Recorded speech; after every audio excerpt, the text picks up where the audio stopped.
बिस्मिल्लाहिर्रहमानिर्रहीम अस्सलामु अलैकुम वरहमतुल्लाहि वबरकातुहू। बच्चों, मैं सैयद मोहम्मद सिद्दीक अहमद, आपका केमिस्ट्री टीचर। आज इंशाल्लाह मैं क्लास 9 केमिस्ट्री को चैप्टर नंबर 2 में एक टॉपिक पढ़ा रहा हूँ जिसका नाम है कैनाल रेज एक्सपेरिमेंट, जिसमें प्रोटॉन की डिस्कवरी हुई थी। ठीक है। अच्छा भाई, बड़ी मेहरबानी इस लेक्चर को सुनने से पहले ना, मेरा वो लेक्चर जो आप पहले से मैं अपने चैनल पे अवेलेबल करके रखा हुआ है, डिस्कवरी ऑफ कैथोड रेज या इलेक्ट्रॉन वाला, वो जरूर सुनना। वो सुन लो, समझ में आ जाए, फिर इंशाल्लाह ताला उसको करने के बाद, और मैं तो बोल रहा हूँ नोट से याद भी कर लेना। जब समझ में आ जाएगी कोई चीज़ तो इंग्लिश में उसको पढ़ लोगे 2-3 बार, खुद ब खुद याद हो जाएगा। याद करके लिख लेना, क्योंकि हम पेपर देते हैं, जाहिर है लिखने की प्रैक्टिस होनी चाहिए। उसके बाद ये लेक्चर सुनना, ये लेक्चर भी तुम्हारे लिए फीजिबल रहेगा इंशाल्लाह। अच्छा जी, देखो, तुम्हें अगर याद हो कि जे थॉमसन ने अल्लाह ताला की नेचर को, कुदरत को कॉपी किया था, अप्लाई किया था एक छोटी सी ट्यूब में जिसका नाम था डिस्चार्ज ट्यूब। फिर उसने वहां पे चंद चीजों को देखा था कि वैसे तो जानता था वो कि गैसेस जो है इलेक्ट्रिसिटी का बेड कंडक्टर होती हैं, लेकिन बहुत हाई वोल्टेज पे एयर प्रेशर बहुत लो होना चाहिए। तो गैसेस इलेक्ट्रिसिटी का गुड कंडक्टर बन सकती हैं। Glow disappear, glow appears and disappear, glow थोड़ी देर के लिए, चमक थोड़ी देर के लिए आएगी और फिर गायब हो जाएगी। तो ये काम हो सकता है, लेकिन अगर गैस का प्रेशर बहुत लो हो और दूसरा वोल्टेज बहुत ज्यादा हाई हो, अंदर गैस कोई भी हो, बस गैस के तब्दील करने से वो रेस का जो रोशनी का कलर है वो तब्दील हो जाता है और कुछ भी नहीं होता। तो ये सारा काम उसने किया था, जे थॉमसन ने, डिस्चार्ज ट्यूब में। तो गोल्डस्टीन ने क्या किया, वही एक्सपेरिमेंट दोबारा रिपीट करा उसी डिस्चार्ज ट्यूब में। ये डिस्चार्ज ट्यूब ऐसे बनती है, हम सब जानते हैं। दो मेटल की प्लेट्स होती हैं, बैटरी से जाके जुड़ती हैं। जो हाई वोल्टेज सोर्स बैटरी होती है, मतलब ऐसी बैटरी होती है जो हाई वोल्टेज देने का जरिया होती है। ठीक है सर। जिस प्लेट के ऊपर माइनस चार्ज आता है, एक प्लेट के ऊपर प्लस चार्ज आता है, माइनस वाली कहलाती है कैथोड, प्लस वाली कहलाती है एनोड। बहुत आसान सी बात है प्यारे बच्चों। जिस बच्चे ने बचपन में एबीसीडी सही से सीख लिया ना, तो वो आगे पढ़ा आसान से सकता है। इसी तरह जो बच्चा क्लास 9 केमिस्ट्री में या केमिस्ट्री की चंद बेसिक बुनियादी बातें अगर दिमाग में रख लेना, तो केमिस्ट्री की बड़ी बड़ी बातें उसके लिए पढ़ना बहुत आसान हो जाती हैं। एक पीएचडी करने वाला इंसान, उसने भी बचपन में एबीसीडी पढ़ी थी, जब भी तो पीएचडी कर रहा है वो। उसी उम्र का कोई ऐसा इंसान जिसने जिंदगी में कभी पढ़ाई ना की हो, एबीसीडी ना की हो, एबीसीडी पढ़ी ना हो, तो वो भी पीएचडी नहीं कर सकता। इसी तरह केमिस्ट्री में तो बहुत बड़ी बड़ी बातें पढ़ सकते हो इंशाल्लाह। चंद बातों को याद रख लो, जैसे मिसाल के तौर पे कैथोड क्या होती है भाई, ऐसी प्लेट जिसके ऊपर माइनस चार्ज होता है, क्योंकि वो बैटरी के माइनस से कनेक्ट होती है। एनोड क्या होती है, ऐसी प्लेट जिसके ऊपर प्लस चार्ज होता है, क्योंकि वो बैटरी के प्लस से कनेक्ट होती है। वैक्यूम। अच्छा जी, बस गोल्डस्टीन जब ये एक्सपेरिमेंट कर रहा था ना, तो उसके एक्सपेरिमेंट करने के दौरान और थॉमसन के एक्सपेरिमेंट में क्या फर्क था। थॉमसन ने भी डिस्चार्ज ट्यूब इस्तेमाल करी, इसने भी डिस्चार्ज ट्यूब इस्तेमाल करी। थॉमसन ने डिस्चार्ज ट्यूब में रखी थी इनर्ट गैस, हीलियम रखी थी। हीलियम एक इनर्ट गैस है। और गोल्डस्टीन ने एक्सपेरिमेंट करते हुए क्या किया, हाइड्रोजन गैस अंदर रखी है। ये बात मैं तुमको पहले बता चुका हूँ। साइंटिस्ट जो भी काम करता है, साइंटिस्ट के हर इंसान जो भी काम पहली बार करता है, उसको मुख्तलिफ तरीके से बार बार बार बार रिपीट करता है, दोहराता है। फिर जो कामयाब तजुर्बा उसका होता है, वो लोगों को बताता है, लोगों को दिखाता है, उससे लोगों को समझाता है चीजें, उसके मुताबिक प्यार से काम करता है। ठीक है। तो इसने भी बहुत सारी बार ट्राई किया होगा गोल्डस्टीन ने। तो हो सकता है उसको हाइड्रोजन गैस से कोई नई चीज अचानक से मिली हो, जो हीलियम गैस से ना मिल रही हो, क्योंकि हीलियम गैस का इस्तेमाल तो जे थॉमसन कर चुका था।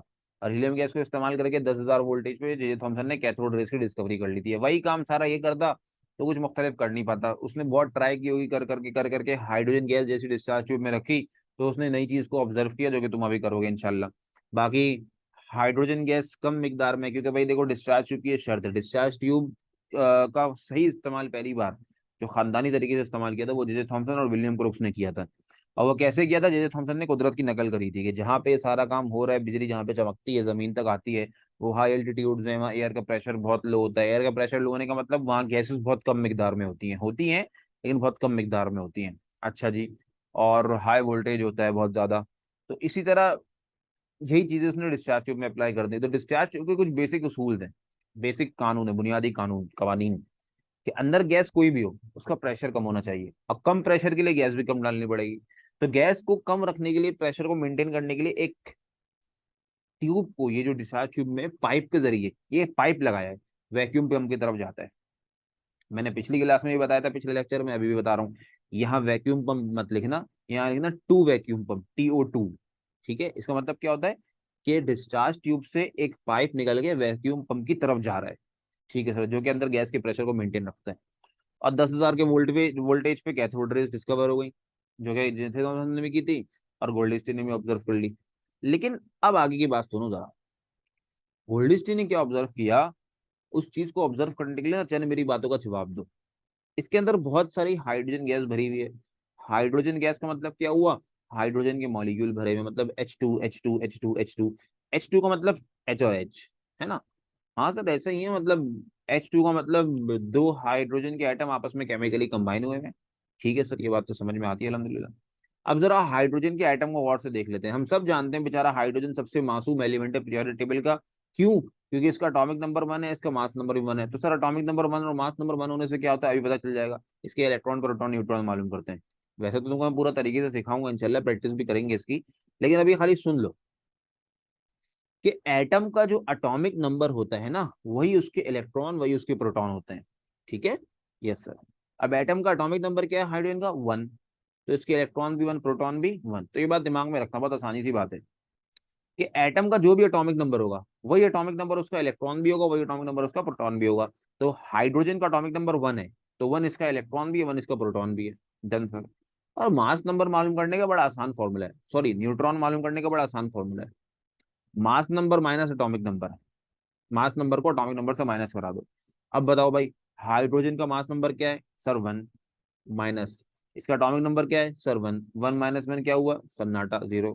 इसका मतलब ये हुआ हाइड्रोजन में एक इलेक्ट्रॉन है एक प्रोटॉन है, न्यूट्रॉन एक भी नहीं है। मतलब इस बात को मैं इस तरह कह सकता हूँ कि हर हाइड्रोजन के एटम में, चाहे वो हाइड्रोजन का एटम कहीं भी दुनिया के किसी भी इलाके किसी भी हिस्से में हो, उसमें एक माइनस चार्ज वाला पार्टिकल होगा एक प्लस चार्ज वाला पार्टिकल होगा। एम आई राइट? Yes sir. तो ये वाली बात जरा यहाँ डायग्राम में अप्लाई कर देते हैं कि हर हाइड्रोजन के एटम में, कि चाहे वो कहीं भी हो दुनिया के किसी भी हिस्से किसी भी कोने में बैठा हुआ हो, चाहे वो डिस्चार्ज ट्यूब में क्यों ना हो, उसमें एक माइनस चार्ज मौजूद होगा और एक प्लस चार्ज होगा। ये देखो मैंने लिख दिया, एक माइनस चार्ज एक प्लस चार्ज। ठीक है सर। अब ये हर एटम के ऊपर होगा, मैंने तुमको खाली एक एटम दिखाया ताकि उसके ऊपर काम करके दिखा दूं हो क्या रहा है। अब देखो इस पूरी ट्यूब में आम बंदे को क्या दिख रहा है, हाइड्रोजन गैस है। लेकिन केमिस्ट्री पढ़ने वाले लोग ना केमिस्ट्री का चश्मा लगा के देखेंगे और वो बताएंगे कि इस पूरी ट्यूब में दो तरह के पार्टिकल घूम रहे हैं बहुत सारे, लेकिन दो तरह के टाइप्स, दो हैं। एक नेगेटिव पार्टिकल घूम रहे हैं इस पूरी ट्यूब में और एक पॉजिटिव पार्टिकल घूम रहे हैं। ठीक है सर। सामने से 10,000 के वोल्टेज पे कैथोड रेज जनरेट हो रही है। Done sir. पहले तो मुझे एक बात बताओ, कैथोड रेस का जनरेट होना किस चीज पर डिपेंड करता है? सर गैस का प्रेशर लो होना चाहिए, गैस कोई भी हो, गैस चेंज करने से कैथोड रेस का कलर चेंज हो जाएगा। दूसरा वोल्टेज बहुत हाई होना चाहिए, बस और कुछ नहीं चाहिए। कैथोड रेस कैथोड से पैदा हो जाती है, कैथोड से निकलना शुरू हो जाती है। अब कैथोड रेस के अंदर जो छोटे छोटे नेगेटिव पार्टिकल्स होते हैं जिनका नाम इलेक्ट्रॉन रखा था स्टोनी ने, जो हम पिछले लेक्चर में सुन चुके हैं, जब भी तो कहा था पहले पिछला लेक्चर सुनना उसके बाद ये सुनना। तो अब कैथोड रेस के अंदर बहुत सारे इलेक्ट्रॉन है। ठीक है सर। अब सुनो, दुनिया क्या कहती है कि 10,000 वोल्टेज पे ना कैथोड रेस से इलेक्ट्रॉन भागते हुए आए हैं। हाँ जाहिर सी बात है, कैथोड रेस का निकलना मतलब इलेक्ट्रॉन का निकलना, क्योंकि कैथोड रेस आम रेस तो है नहीं, इनके अंदर कुछ मटेरियल पार्टिकल्स मौजूद हैं जिनको हम इलेक्ट्रॉन बोलते हैं, उनके ऊपर नेगेटिव चार्ज होता है। तो कैथोड रेस का कैथोड से निकलने का मतलब भागने का मतलब तेजी से, इसका मतलब कैथोड से इलेक्ट्रॉन बहुत तेजी से निकलने हैं। तो कैथोड के अंदर जितने भी इलेक्ट्रॉन है वो तेजी से ट्रेवल कर रहे हैं। तुम जो कह रहे हो ना कि कैथोड रेज बहुत तेजी से भाग रही है कैथोड से एनोड की तरफ स्ट्रेट पाथ में, तो दरअसल कैथोड के अंदर इलेक्ट्रॉन है जो बहुत तेजी से भाग रहे हैं कैथोड से एनोड की तरफ स्ट्रेट पाथ में। अभी इतनी स्पीड में है कि इनके रास्ते में जो भी आएगा उनसे टकरा जाएगा। मिसाल के तौर पर भागते हुए ना एक मोटा सा बंदा बहुत स्पीड में आ रहा है और सामने से पतला बंदा आ रहा है नॉर्मल स्पीड में चलता हुआ। जब वो मोटा बंदा उस पतले बंदे से टकराएगा तो बेचारा पतला बंदा तो धूल फेंका जाएगा जाके। यही काम इधर भी हो रहा है कि कैथोड रेस के अंदर जो इलेक्ट्रॉन है ना वो 10,000 के वोल्टेज पे, तुमको पता नहीं है ये अंदाजा नहीं है, अभी तुम छोटे हो ना, 10,000 का वोल्टेज बहुत होता है, वो भी इतनी सी ट्यूब में। ऐसे पागल होगा कैथोड के अपने अंदर से इलेक्ट्रॉन को बाहर निकाल निकाल के फेंक रहा है, ऐसा पागल हो गया कैथोड। वो रेस की शक्ल में इलेक्ट्रॉन निकल रहे थे बस। जब भी तो उन रेस की स्टडी की तो पता चला ये रेस, तो रेस दिखने में रेस हैं, शुआएं हैं, शुआओं की सूरत में दिख रहे हैं। ये इलेक्ट्रॉन जो हमें शुआओं की सूरत में दिख रहे हैं, के रेस की शक्ल में दिख रहे हैं, आम रेस थोड़ी है। हमारे घर अगर ये आम रेस, अगर हर रेस ऐसी होती तो फिर तो बड़ा मजा आ जाता है। हमारे घर पे बल्ब ऑन करो, स्विच ऑन करो और कैथोड रेस निकलने लगती। नहीं, ये 10,000 वोल्टेज पे पैदा हुई है और गैस का प्रेशर भी बहुत कम है इसके अंदर। बहुत खतरनाक रेस है ये, आम रेस नहीं है। जैसे ही ये भागते हुए तेजी से आ रहे हैं ना स्पीड में, कैथोड रेस के इलेक्ट्रॉन इनके रास्ते में जो भी मौजूद आएगा उनको उड़ा देंगे। अब देखो ये बात हम सब जानते हैं, माइनस को प्लस अट्रैक्ट करता है, प्लस को माइनस अट्रैक्ट करता है। लेकिन माइनस को माइनस धक्का देता है, प्लस को प्लस धक्का देता है। मतलब opposite charges attracts each other, same charges repel each other. जो मुख्तलिफ चार्जेस होते हैं एक दूसरे को धक्का आपस में एक दूसरे से मिल जाते हैं और सेम चार्जेस धक्का देते हैं। मिसाल मैग्नेट वाली है। मैग्नेट के दो पोल होते हैं, एक नॉर्थ एक साउथ। नॉर्थ नॉर्थ को या साउथ साउथ को मिला दो तो मैग्नेट एक दूसरे को धक्का देता है, रिपेल करता है। लेकिन नॉर्थ साउथ या साउथ नॉर्थ को मिला दो तो मैग्नेट चिपक जाते हैं। इसी तरह ये काम होता है, माइनस प्लस से चिपकेगा, प्लस माइनस से चिपकेगा, लेकिन माइनस माइनस को या प्लस प्लस को धक्का देता है। तो अब कैथोड रे से जितने भी इलेक्ट्रॉन है ना, वो ट्यूब में मौजूद हाइड्रोजन का एक माइनस एक प्लस, तुमको पहले ही बता दिया, इस पूरी ट्यूब में एक माइनस एक प्लस, एक माइनस एक प्लस, इस तरह के पार्टिकल मौजूद हैं। तो कैथोड रेस के इलेक्ट्रॉन जब ट्यूब के प्लस से मिलेंगे तो फिर तो चिपक जाएंगे उनके साथ। लेकिन सिर्फ ऐसा थोड़ी होगा कि कैथोड रेस के इलेक्ट्रॉन, मेरे राइट पॉइंटर को बच्चों गौर से देखना, मेरी आवाज सुनना, तो मैं समझ में आएगी बात इंशाल्लाह। सिर्फ ऐसा थोड़ी होगा कि कैथोड रेस के इलेक्ट्रॉन जो है ट्यूब में मौजूद प्लस से खाली मिलकर चिपक जाएंगे, अट्रैक्ट हो जाएंगे ना। कैथोड रेस के इलेक्ट्रॉन प्लस के साथ चिपकने के साथ साथ ट्यूब में मौजूद माइनस को धक्का भी देंगे, माइनस को रिपेल भी करेंगे, है ना, क्योंकि भागते हुए आ रहे हैं तेजी से। अब उनके रास्ते में जो भी माइनस आएगा, माइनस को माइनस से तो वैसे ही दुश्मनी है, सेम चार्जेस को एक दूसरे की दुश्मनी वैसी ही होती है। स्लो स्लो भी करीब लाओगे तो धक्का देंगे। मैग्नेट को कभी कभी करीब लाओ तो मिलते नहीं है, इसका मतलब हम सेम पोल्स को करीब ला रहे होते हैं, धक्का देते हैं एक दूसरे को। वो तो स्लो स्लो लाओगे तब भी धक्का देंगे। यहाँ तो बेचारा ट्यूब के अंदर माइनस आराम से घूम रहा है और एक कैथोड रेस का माइनस बहुत तेजी में स्पीड में आ रहा है। तो वो घूमते हुए ट्यूब के अंदर माइनस को एक थप्पड़ मारेगा और खींच के निकाल के उसको बाहर फेंक देगा। यानी हर हाइड्रोजन एटम के ऊपर जो माइनस चार्ज है वो कैथोड रेस का माइनस धक्का देके निकाल देगा, मतलब उसको आयोनाइज कर देगा। आयोनाइज करने का मतलब क्या होता है, अब पूरी ट्यूब में हर एच के ऊपर सिर्फ और सिर्फ प्लस चार्ज बचेगा। प्यारे बच्चों, अल्लाह करे तुमको मेरी बात समझ में आए।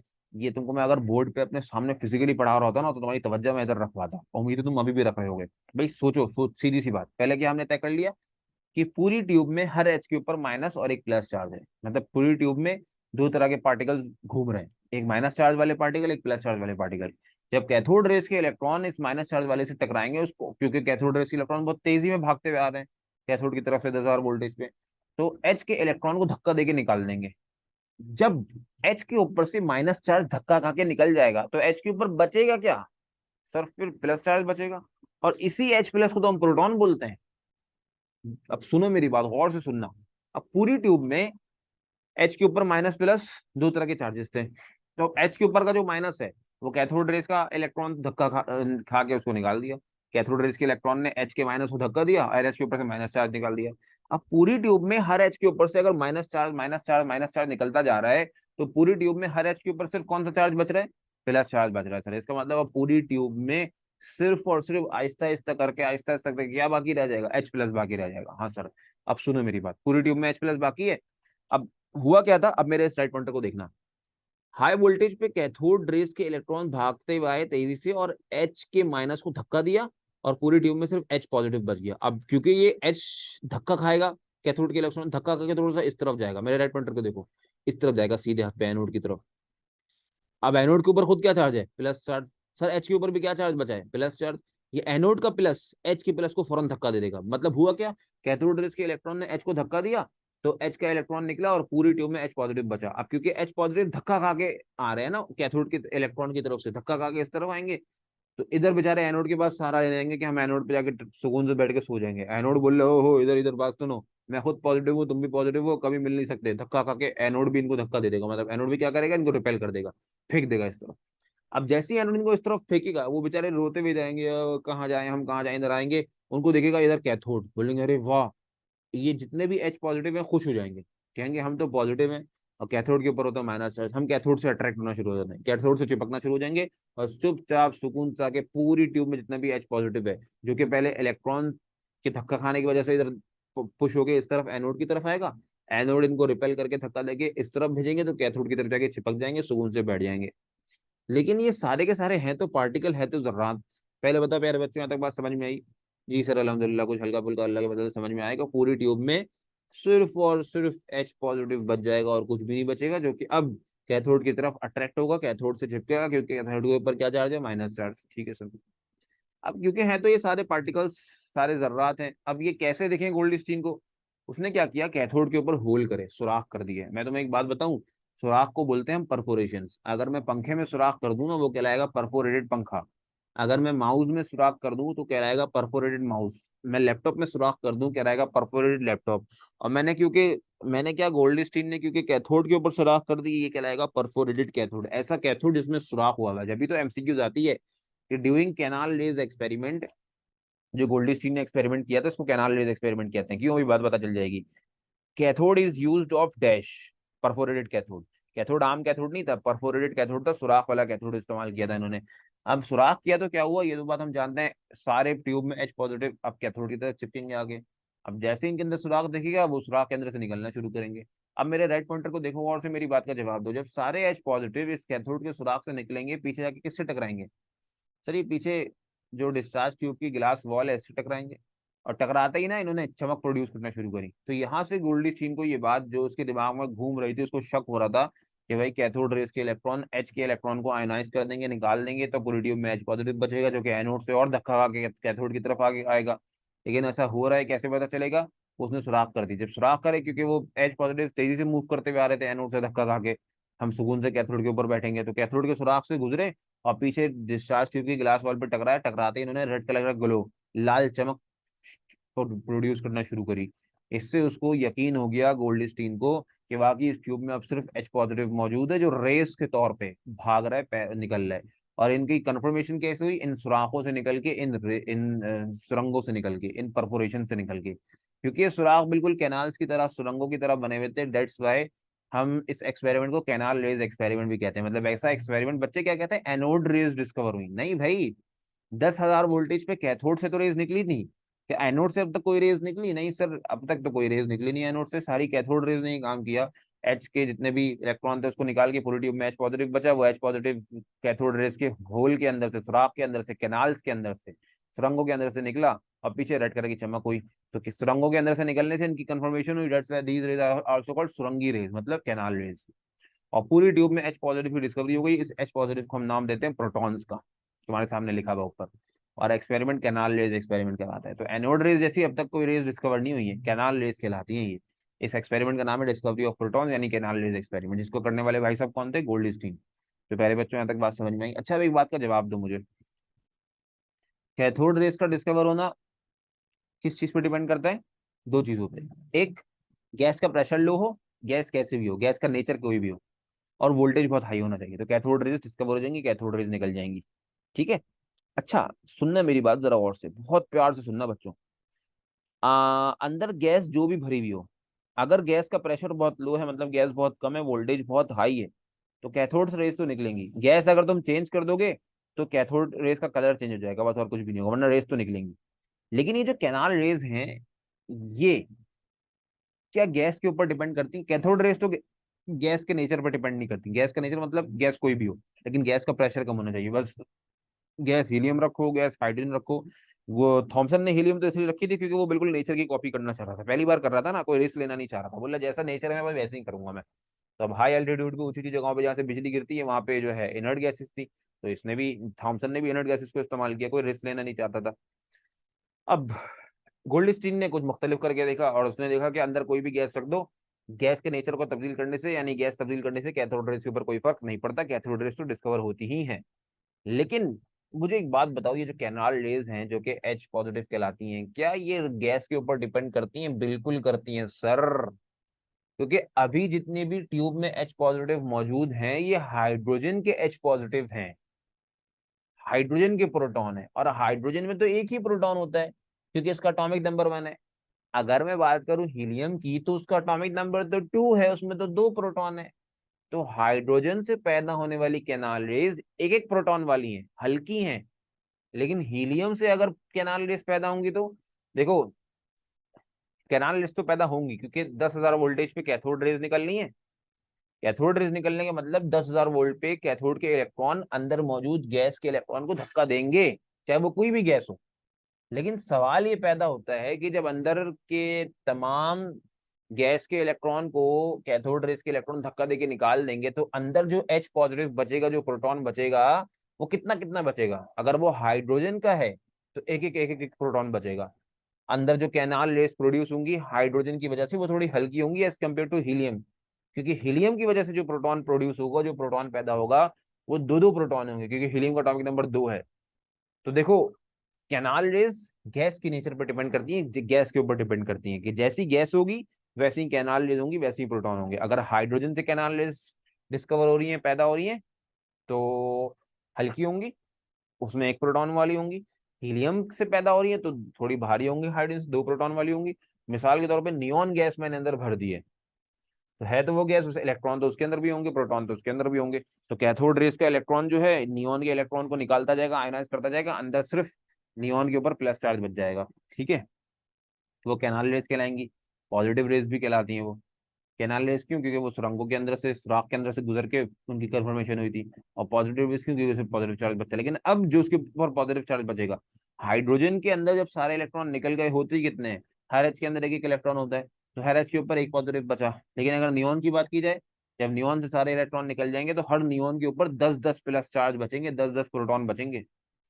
तो वहां बात दूसरी हो जाएगी, मतलब वहां discovery of canal rays, positive rays तो होंगी वो, लेकिन वो नियॉन वाली पॉजिटिव रेस होंगी, थोड़ी भारी होंगी एच के मुकाबले में। तो प्रोटॉन्स का, कैनाल रेस का या पॉजिटिव रेस का डिस्कवर होना किस पे डिपेंड करता है? गैस की नेचर पे। जैसी गैस होगी वैसे ही जो है, हाँ, कैनाल रेस पॉजिटिव उस तरह की होंगी। बात समझ में ही प्यारे बच्चों? उम्मीद तुमको ये बात इंशाल्लाह क्लियर हुई होगी। अब नेक्स्ट क्लास में इंशाल्लाह अपना नेक्स्ट टॉपिक पढ़ेंगे। तो स्टे कनेक्टेड, स्टे स्टडी।